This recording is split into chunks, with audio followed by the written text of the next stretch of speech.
এদিকে যুক্তরাষ্ট্রের নিউ ইয়র্কে যুদ্ধবিরোধী বিক্ষোভ করেছে ৩ শতাধিক মানুষ। ইরান যুদ্ধের জন্য অতিরিক্ত অর্থ বরাদ্দ এবং ইসরায়েলকে অস্ত্র দেওয়ার প্রতিবাদ জানান বিক্ষোভকারীরা। এই ব্যাপারে সিনেটকে কার্যকর উদ্যোগ নেয়ার আহ্বান জানান তারা। এই সময় শতাধিক বিক্ষোভকারীকে গ্রেফতার করেছে পুলিশ।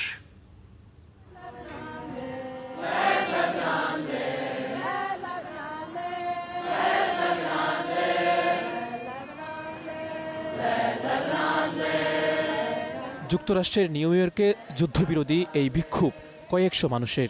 ম্যানহাটনে সিনেটর চাক শুমার এবং কারেস্টেন গিলিব্র্যান্ডের কার্যালয়ের সামনে অবস্থান নেন তারা।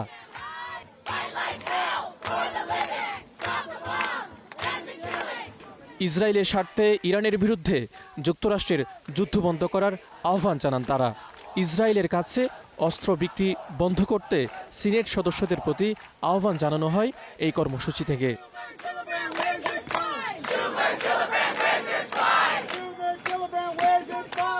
এ সময় বিক্ষোভকারীদের সরে যাবার নির্দেশ দেয় নিউ ইয়র্ক পুলিশ।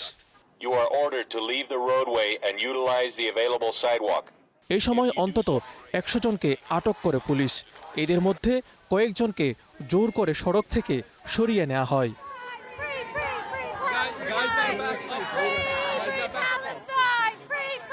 চলমান যুদ্ধের ব্যয় বহন করতে সম্প্রতি $100 বিলিয়ন একটি প্যাকেজ ঘোষণা করেন প্রেসিডেন্ট ডোনাল্ড ট্রাম্প। এই প্যাকেজেরও বিরোধিতা করেন বিক্ষোভকারীরা। তাদের দাবি, জনগণের করের টাকায় ট্রাম্প প্রশাসন ইসরায়েলের হয়ে যুদ্ধ করছে। আমাদের সিনেটরদের উচিত তাদের ভোটারদের কথা শোনা।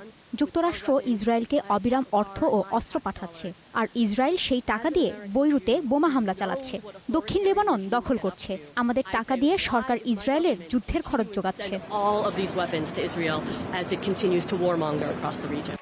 গাজার পর এবার দক্ষিণ লেবাননেও ইসরায়েল জাতিগত নিধন অভিযান চালিয়ে যাচ্ছে বলেও অভিযোগ যুক্তরাষ্ট্রের যুদ্ধবিরোধী মানুষের।